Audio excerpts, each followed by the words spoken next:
Okay, so you can see I've laid the epoxy.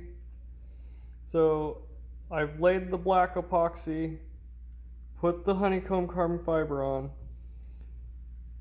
put a layer of clear epoxy, sanded it down with 120, and then I put 3 more coats of epoxy.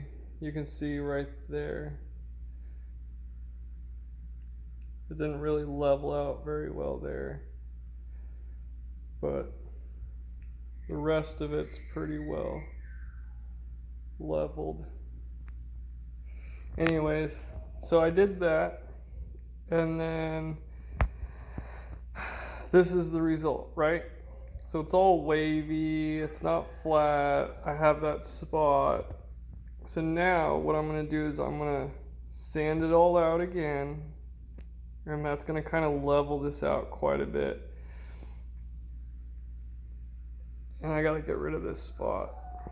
So anyways, I'm gonna sand it with the 120, and then once I get it all sanded and pretty much leveled and smooth, I'm gonna hit it with 100, and that'll key the surface really good. At that point, I'll put one more layer of epoxy on, and that will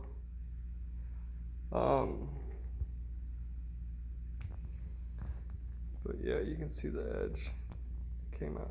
Focus. That's my seam right there. So I mean, it's pretty good. Can't even really tell. So don't be sweating the seams or anything like that.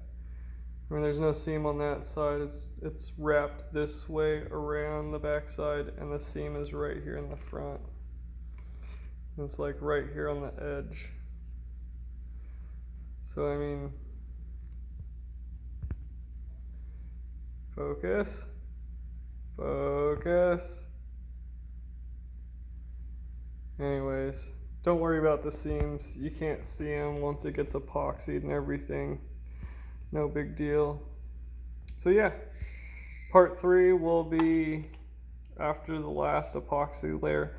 And like this honeycomb, it's a little raised around the combs. So this sanding will help flatten that all out. So that way it'll be more like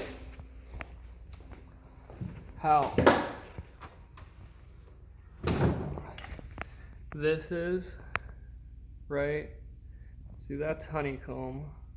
It's the same honeycomb, but it's like flat. So in order to get that same flatness, I've got to sand this down and get it all flatted out, right?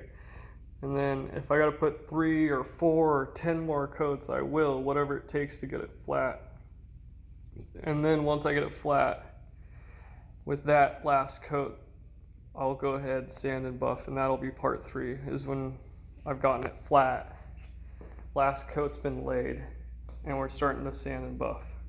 And then I'll show you guys all the different levels of sandpaper we're gonna go through. Cause it's just like cutting and buffing paint. Ooh, that does look ugly, doesn't it?